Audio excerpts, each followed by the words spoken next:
నమస్కారం అండి, మీ పేరు? నా పేరు తోట మణికంఠ. సార్ మణికంఠ గారు, మొన్న పిఠాపురంలో మీ ఊర్లో జనసేన 12వ ఆవిర్భావ సభ అయితే జరిగింది కదా, మీకు ఎలా అనిపించింది?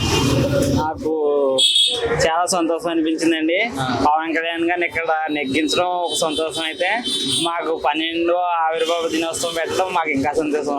12వది ఎందుకంటే పుష్కరాలు ఎంత పవిత్రమైందో, మా పార్టీ నెగ్గాక కూడా ఇలా ఆవిర్భావ సభ దినం పెట్టడం, మా నియోజకవర్గంలో పెట్టడం మాకు ఇంకా సంతోషంగా ఉందండి. ఎలా అనిపించింది అసలు సభ అయితే? సభ అయితే చాలా ఎక్సలెంట్గా అనిపించిందండి. ఒక 2 లక్షల మంది వచ్చారు, ఎవరికి ఎటువంటి ఇబ్బందులు లేవు. అలాగే పోలీసు వాళ్ళు కూడా చాలా సహకరించారు.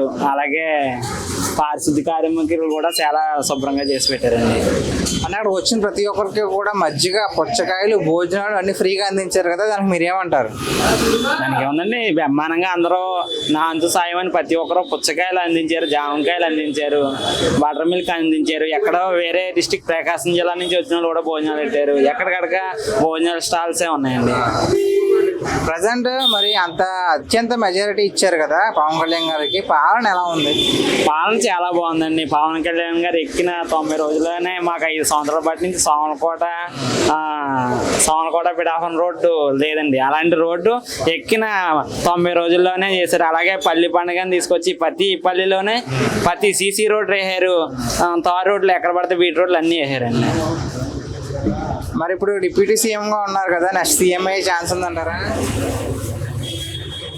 అతను ఒకటే అంటారు, మీరు అర్థం చేసుకోవట్లేదు. డిప్యూటీ సీఎంగా ఉన్నా, ఎమ్మెల్యేగా ఉన్నా, ఒక ఎమ్మెల్యే ఏం చేస్తాడో అది చేస్తాను అంటున్నాడు.